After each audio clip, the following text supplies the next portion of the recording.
To self-host a model like ChatGPT on your own computer and home network, we're going to be using something called Ollama. Ollama lets you host a variety of open source models on your computer, and the one I'm going to be showing you how to set up is called Llama 3 by Meta.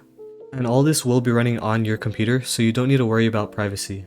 And the easiest way to set up Ollama is with Docker. So whatever computer you're on, whether it be Linux, Windows, or Mac, just open up a terminal, and then make a directory with mkdir, and then name it whatever you want. I'm just going to name it Ollama_Docker.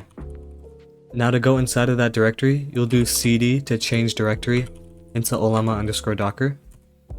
And now in here, we're going to have to make a Docker compose file. This will set the environment of how Ollama is supposed to run as a container. So if you're on a Linux or a Mac machine, you can just do nano and then compose.yml. And if you're on Windows, if you replace it with notepad compose.yml, it should open up the text editor. But I'm just going to be using another text editor called Micro. But it doesn't matter which one you use.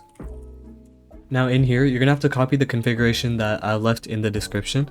Now this is the configuration file, it's pretty short. I'm just going to go through it real quick. I'll also show you guys how to add GPU support to this if you want to use a model that requires a lot of GPU memory.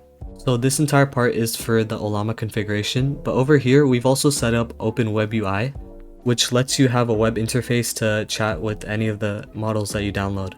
If you want to use your NVIDIA GPU with Ollama, just copy the text from the description and then hit enter under Ollama and then delete until you're at the very end and then paste this in. Now this will let you use your NVIDIA GPU, and you're only going to do this under the Ollama container because this container is the one that's actually running the AI inferences. So we're using the official Ollama image from Docker Hub, and we've created a volume here which maps into the Ollama container. A volume is a shared folder between your host machine and the container. You could think of a container like a virtual machine, but it's extremely lightweight and it only holds the application, nothing else. So we want to have a permanent location for Ollama to store its models and any files it needs to run. So when we start this Docker compose file, it'll create this folder in the directory we're in right now, and then it will be mapped to this location inside of the container. For openwebui, we've exposed port 8080 since that is what it uses for accepting web requests, but you can change this port to whatever you want. If you want to be able to access the site on port 80, you can do that as well. Just make sure to change the number on the left, not on the right. This port is what your computer listens to on your home network. So if someone sent a request to your computer on port 8080, it will send it to the container on port 8080. So if this was something like port 1234, then any device on your home network that sends a request to your computer on 1234, it will be able to access the openwebui. So just make sure you don't change the number on the right. Now over here, we're also making another shared folder, and this is just for openwebui. These volumes are extremely important since if you ever kill the containers or restart them, none of the information will be lost and it'll just be stored here. Now here we're setting the environment variables for openwebui, and this is the link to access Ollama. openwebui needs to know how to make requests to Ollama, and with this link it'll be able to do that. Now this name here, it's the host name for the container, and that is set over here. And you can set this to whatever you want, but this is where the host name is set. Ollama will not be exposed to your local network, but it will still be running in the same network as openwebui. These containers, they'll always have access to each other, but the only container that has access to your home network is openwebui, since we set that over here. Now I'm just going to save this file with Ctrl S and then Ctrl Q, but if you're on Nano, you can just do Ctrl S then Ctrl X to exit. Now after that is set, we're going to start up these containers by doing docker, then space compose, up to start it up, and -d to run it in the background. And if you ever need to restart any of your containers for any reason, you could do --force recreate. You'll also need to do this after you pull the latest version of Ollama or openwebui. But since this is my first time running it, I'm just going to run it like this, and then click enter. And now it started instantly because I already have the images for Ollama and openwebui installed. But if you don't, it's going to pull that, and it's a couple of gigabytes, so it might take some time. But this is the simplest way to do it because you don't have to worry about any dependencies, since the image will have everything that you need to run it, and it will run in its own enclosed environment. Now to access the web interface, I'm going to open up my browser. So in your web browser, if you're doing this from the same computer, you could just do localhost and then :8080. But if you're accessing this from another computer on your home network, Just put the IP address of whatever computer is running the web interface, and then a colon 8080, or whatever number you put on the left. Now over here we're going to click get started, and now we can create our admin account.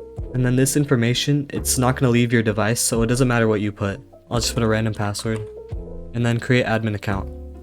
Now that we've confirmed this works, we're going to have to actually download the model. So to do this, we're going to have to go back to the terminal. We're going to have to enter the Ollama container, and this is where we can download any model that we want. So to do that, I'm just going to clear real quick, and we'll type docker exec-it, then the name of the container, and we set this to Ollama, but whatever you set container underscore name to, this is what it'll be, and then bash. We want to run this in a bash environment. So now we are in the container, and now to download a model, we're going to have to type Ollama, and then pull, and then the name of the model we want to download. If you go to their website, you can search for all the models that they have, but we're just going to be using the Llama 3.2 model.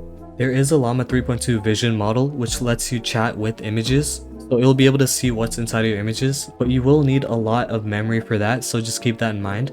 We're just going to be using the Llama 3.2 model, and you can basically run this on a CPU as well. It's not really that intensive. So there's a 3 billion parameter model and a 1 billion parameter model.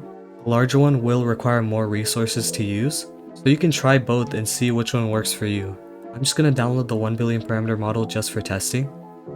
And over here, it shows you how to run this, but we don't want to run it, we just want to download it so we can use it in the web interface. If you run this command, it'll download it and it'll let you chat with the model in the terminal, but we don't really need that right now. So I'm just going to paste what we copied, llama 3.2 :1b, and now it's downloading the model. So just give it time to download. Now I see that it completely downloaded, and to exit out of this container, we can just do Ctrl D, or you can just type exit. And now we can go back to the web interface and it should automatically pop up. Now I'm back at this page and I'm just going to reload. Now over here, if you click on the model and you select Llama 3, you can set it as default and you'll be able to send messages to it now. So I'm just going to type hello, and now it'll take some time to start up depending on how fast your computer is, but after it is loaded, it should be pretty quick. So I'm just going to ask it a question and it should answer pretty quickly. The speed of the responses completely depends on how fast your computer is, so just keep that in mind. So if it's really slow for you, you might have to download a model with less parameters. Just for a text model, it's pretty lightweight. So that is how you can easily set up Ollama and a web interface on your computer. If you run into any issues setting this up, please leave it down in the comments below, and I'll be sure to respond as quick as I can. Anyways, thanks for watching, and I'll see you in the next video.